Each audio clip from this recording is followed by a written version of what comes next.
सोचिए, एक मशीन जिसे इंसानों ने 47 साल पहले स्पेस में भेजा था, आज 15 बिलियन माइल्स दूर किसी अनजान सुनसान जगह पर तैर रही है। वहां ना कोई आवाज, ना कोई रोशनी, बस एक अनंत अंधकार। लेकिन फिर कुछ ऐसा होता है जो साइंटिस्ट को चौंका देता है। वॉयेजर 1 धरती से सबसे दूर मौजूद इंसानी क्रिएशन अचानक एक सिग्नल भेजता है। लेकिन मजेदार बात यह है कि उसने वो रेडियो ट्रांसमीटर इस्तेमाल किया जो 1981 से बंद पड़ा था। अब सवाल उठता है, ये बस एक कोइंसिडेंस है या इसके पीछे कोई अनसीन फोर्स काम कर रही है? वॉयेजर 1 की कहानी सिर्फ एक सिग्नल तक सीमित नहीं है। ये सिग्नल बस एक शुरुआत थी। असली ड्रामा अब शुरू हुआ है, क्योंकि वॉयेजर 1 साइलेंट मोड से बाहर आने के बाद लगातार सर्वाइवल मोड में जा रहा है। हर गुजरते दिन के साथ इसे नए नए टेक्निकल इश्यूज का सामना करना पड़ रहा है, और ट्रांसमीटर प्रॉब्लम तो बस शुरुआत है। वहीं अब नासा के साइंटिस्ट के सामने सबसे बड़ा सवाल खड़ा हो गया है, वॉयेजर 1 आखिर कब तक जिंदा रहेगा? ये इशू तब शुरू हुआ जब नासा ने एक रूटीन हीटिंग कमांड भेजी, लेकिन स्पेसक्राफ्ट से कोई सही रिस्पांस नहीं मिला। वॉयेजर 1 पूरी तरह से 3 radio isotope thermoelectric generator RTGs पर डिपेंड है, जो प्लूटोनियम 238 के नेचुरल डिके से हीट जनरेट करके इलेक्ट्रिसिटी बनाते हैं। ये सिस्टम लगभग 50 सालों से काम कर रहा है, लेकिन अब प्लूटोनियम धीरे धीरे डिके हो रहा है और इसकी पावर आउटपुट कम होती जा रही है। अब हालात और भी गंभीर होते जा रहे हैं। हर साल RTGs करीब 4 वॉट्स पावर लूज कर रहे हैं, यानी नासा के इंजीनियर्स को हर एक वॉट की बारीकी से कैलकुलेशन करनी पड़ रही है, कौन सा सिस्टम ऑन रखा जाए और किसे बंद किया जाए। लेकिन पावर लॉस ही अकेली चुनौती नहीं है। वॉयेजर 1 को एक और इनविजिबल दुश्मन से लड़ना पड़ रहा है। वो है इंटरस्टेलर स्पेस में मौजूद हाई एनर्जी कॉस्मिक रेज। ये कॉस्मिक रेज वॉयेजर 1 के सर्किट्स को धीरे धीरे डैमेज कर रहे हैं, जिससे इसकी मेमोरी करप्ट हो सकती है। स्पेसक्राफ्ट के सिस्टम्स को डेकेड्स पुराने सॉफ्टवेयर और हार्डवेयर पर चलाया जा रहा है, जिसे अब अपडेट करना नामुमकिन है। यही वजह है कि रेडिएशन डैमेज को मैनेज करना अब वॉयेजर 1 की सर्वाइवल स्ट्रेटेजी का सबसे क्रूशियल हिस्सा बन चुका है।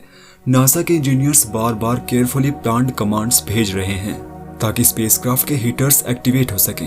इन हीटर्स का काम है वॉयेजर 1 के उन हिस्सों को गर्म रखना जो रेडिएशन डैमेज की वजह से धीरे धीरे कमजोर हो रहे हैं। लेकिन सवाल उठता है, क्या सिर्फ एक सिंपल हीटिंग सिस्टम इतनी बड़ी प्रॉब्लम को फिक्स कर सकता है?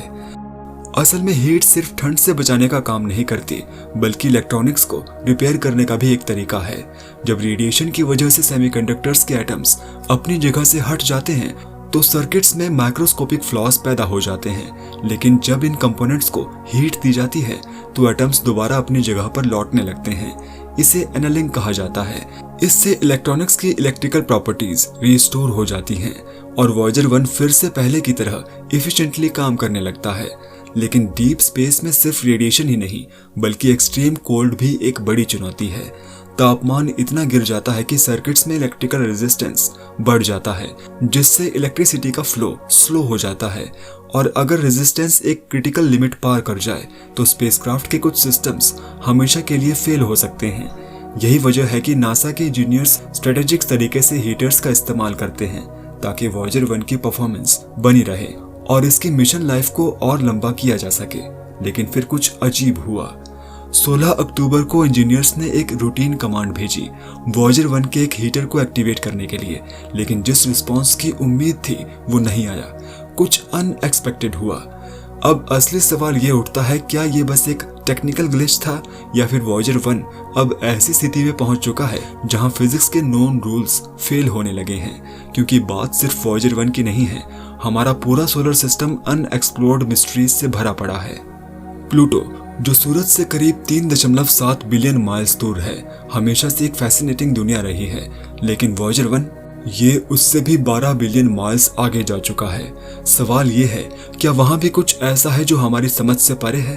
अब सोचिए, नासा की जेट प्रोपल्शन लेबोरेटरी कैलिफोर्निया से वॉयेजर 1 को कमांड भेजी जाती है, वो भी डीप स्पेस नेटवर्क के जरिए। एक ऐसा ग्लोबल सिस्टम जिसमें कई मैसिव रेडियो एंटीनाज हैं जो वॉयेजर 1, उसके ट्विन वॉयेजर 2 और दूसरे स्पेसक्राफ्ट से कांटेक्ट बनाए रखते हैं। लेकिन इमेजिन करो, 15 बिलियन माइल्स दूर मौजूद एक स्पेसक्राफ्ट से बात करना कैसा होगा।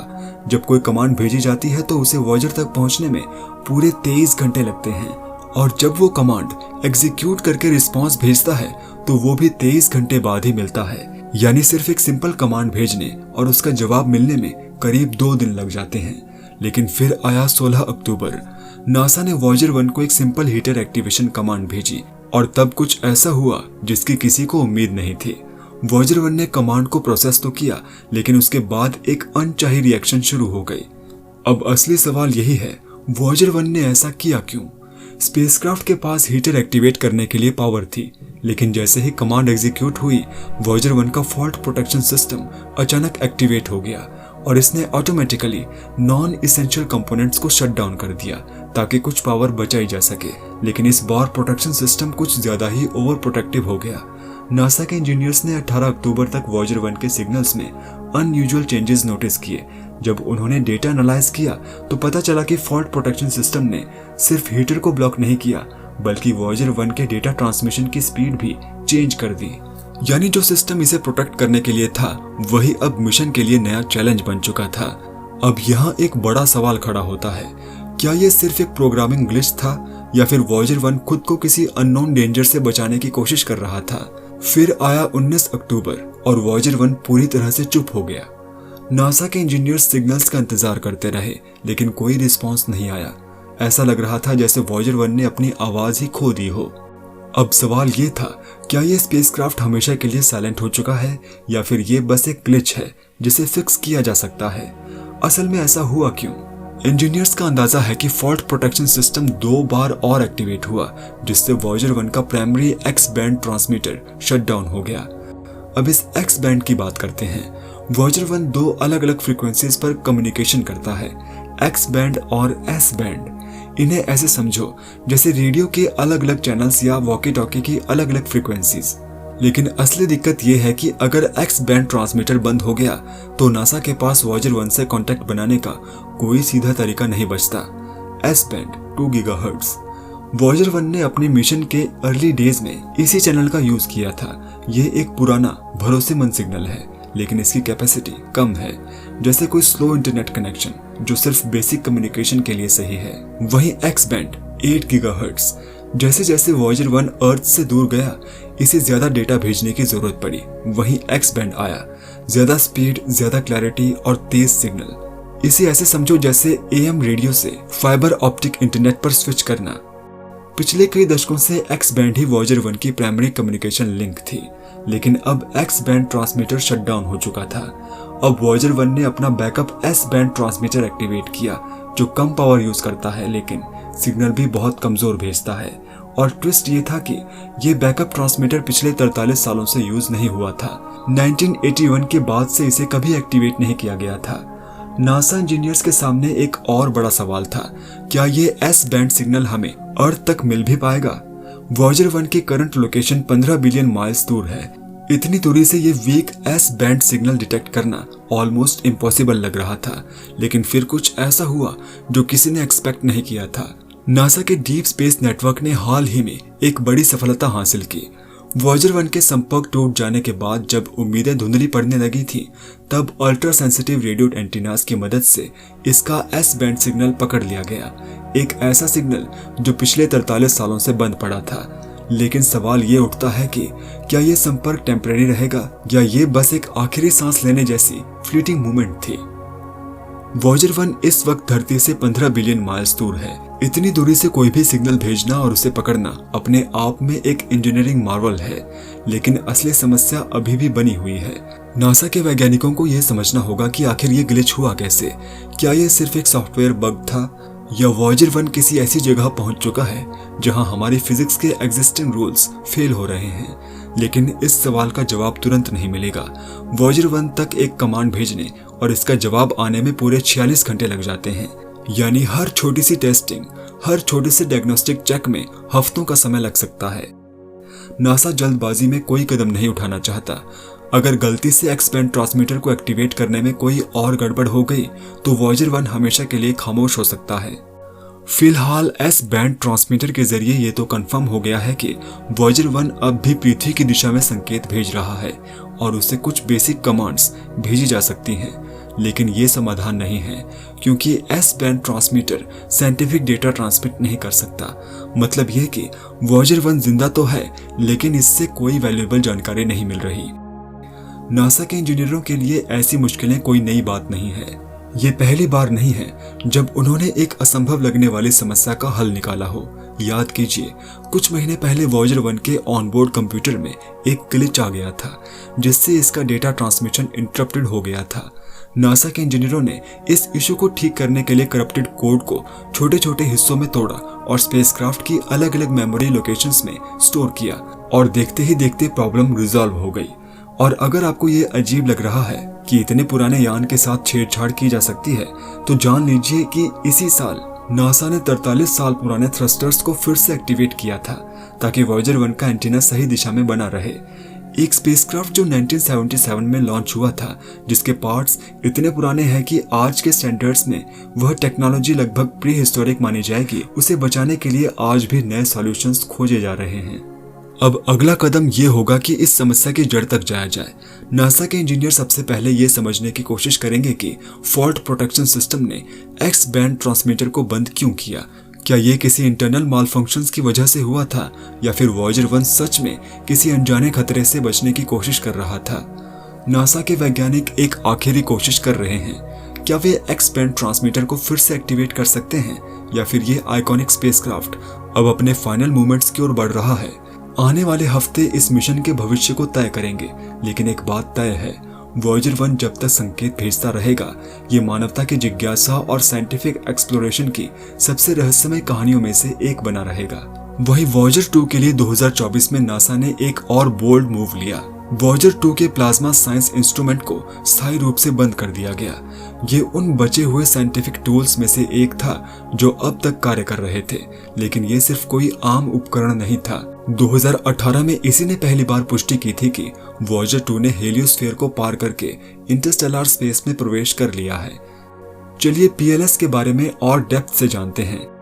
ये एक यूनिक इंस्ट्रूमेंट था जो अंतरिक्ष में प्लाज्मा डेंसिटी, वेलोसिटी और टेम्परेचर को मापता था। इसे ऐसे समझिए जैसे किसी एक्सप्लोरर के पास एक ऐसा मल्टी फंक्शनल डिवाइस हो जो न सिर्फ तापमान माप सके, बल्कि हवा की गति और घनत्व को भी एनालाइज कर सके। लेकिन अब जब इसे शट डाउन कर दिया गया है, वॉयेजर 2 के पास वह कैपेबिलिटी नहीं रही जिससे वह ये देख सके कि डीप स्पेस में क्या हो रहा है। अब तक तो इन दोनों अंतरिक्ष यानों ने बार बार ये साबित किया है कि वे एक्सपेक्टेशंस से कहीं ज्यादा सरवाइव कर सकते हैं, लेकिन एक दिन ऐसा आएगा जब इनकी ऊर्जा खत्म हो जाएगी, और उस दिन जब ये आखिरी बार सिग्नल भेजेंगे, वह मोमेंट स्पेस एक्सप्लोरेशन के इतिहास में हमेशा याद रखा जाएगा। वॉयेजर मिशन मानवता की अनस्टॉपेबल क्यूरियोसिटी का सिंबल है। हमारा सूर्य लगातार चार्ज्ड पार्टिकल्स अंतरिक्ष में भेजता है, जिसे सोलर विंड कहते हैं। ये सोलर विंड हमारे सौरमंडल के चारों ओर एक जाइंट बबल बनाती है, हेलियोस्फीयर, जो हमारी रेडिएशन से हमारी रक्षा करता है। PLS ने इस सोलर विंड के बदलाव को मापा और ये भी डिटेक्ट किया कि कहां सूर्य का प्रभाव खत्म होता है और इंटरस्टेलर स्पेस शुरू होता है। वही वॉयेजर 1 ने 2012 में इंटरस्टेलर स्पेस में एंट्री कर ली थी, यानी उस जगह जहां हमारे सूर्य का असर लगभग खत्म हो जाता है। लेकिन मजेदार बात यह है कि इसका प्लाज्मा साइंस इंस्ट्रूमेंट 1980 में ही मालफंक्शन हो गया था और 2007 में इसे पूरी तरह से बंद कर दिया गया। तो फिर साइंटिस्ट को कैसे पता चला कि ये इंटरस्टेलर स्पेस में पहुंच चुका है? उन्होंने प्लाज्मा वेव सबसिस्टम का इस्तेमाल किया जो उस बदलाव को डिटेक्ट कर सकता था। वॉयेजर 2 ज्यादा लकी था, इसका PLS अब तक एक्टिव था, जिसने इस ऐतिहासिक पल का सीधा डेटा भेजा। 2018 में इसने हेलियोस्फीयर को पार कर लिया और फिर 3 सेंसर्स ने सोलर विंड का डेटा भेजना बंद कर दिया। इसका मतलब साफ था, वॉयेजर 2 अब पूरी तरह इंटरस्टेलर मीडियम में पहुंच चुका था, और यही वो मोमेंट था जब किसी स्पेसक्राफ्ट ने पहली बार इंटरस्टेलर स्पेस में प्लाज्मा डेंसिटी को डायरेक्टली मेजर किया। अब सवाल ये है, आगे क्या? वॉयेजर मिशन उम्मीद से भी ज्यादा लंबा चला है, लेकिन अब एनर्जी बचाना नासा के लिए सबसे बड़ा चैलेंज बन गया है। हर वॉट की वैल्यू इंपॉर्टेंट है और हर डिसीजन क्रिटिकल। 2024 में वॉयेजर 2 को एनर्जी शॉर्टेज का सामना करना पड़ा। नासा के पास टफ चॉइसेस थे। आखिरकार 26 सितंबर को उन्होंने एक बोल्ड स्टेप लिया। PLS को परमानेंटली शट डाउन कर दिया गया ताकि बाकी क्रिटिकल सिस्टम्स को पावर मिलती रहे। दूसरी तरफ वॉयेजर 1 अब एक नई फ्रंटियर पर पहुंच चुका है, जहां सन का इन्फ्लुएंस ना के बराबर है। ये अभी भी कॉस्मिक रेज और इंटरस्टेलर मैग्नेटिक फील्ड्स का डेटा भेज रहा है, लेकिन जैसे जैसे ये डीप स्पेस में जा रहा है, सिग्नल्स कमजोर होते जा रहे हैं। नासा के लिए इससे कम्युनिकेशन बनाए रखना अब और भी मुश्किल हो रहा है।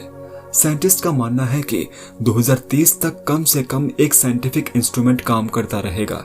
उसके बाद दोनों वॉयजर्स डेटा भेजना बंद कर देंगे, लेकिन उनकी जर्नी इन्फिनिट स्पेस में जारी रहेगी, एक सिंबल बनकर कि इंसान की क्यूरियोसिटी की कोई सीमा नहीं होती। लेकिन वॉयजर्स सिर्फ स्पेसक्राफ्ट नहीं है, ये इंसानी सभ्यता के मैसेंजर्स भी हैं। दोनों वॉयजर्स में एक गोल्डन रिकॉर्ड मौजूद है, एक टाइम कैप्सूल जिसमें हमारी दुनिया की साउंड, इमेजेस और मैसेजेस स्टोर्ड हैं। अगर कभी कोई एलियन सिविलाइजेशन इसे पाए तो उन्हें पता चलेगा कि कभी इस नीले ग्रह पर लाइफ एग्जिस्टेड थी, जिसने सितारों तक पहुंचने का सपना देखा था। वॉयजर मिशन एक दिन खत्म होगा, लेकिन इसकी लेगेसी हमेशा जीवित रहेगी। ये मिशन इस बात का प्रूफ है कि ह्यूमन इंटेलिजेंस, साइंस और एक्सप्लोरेशन की कोई लिमिट नहीं। जब तक ये डीप स्पेस में ट्रैवल करते रहेंगे, ये हमें याद दिलाते रहेंगे कि हमारी क्यूरियोसिटी और एम्बिशन हमें इन्फिनिटी तक ले जा सकती है। तो क्या आप भी सोचते हैं कि हम एक दिन इन स्टार्स तक पहुंच पाएंगे? अपनी राय कमेंट्स में जरूर बताइएगा।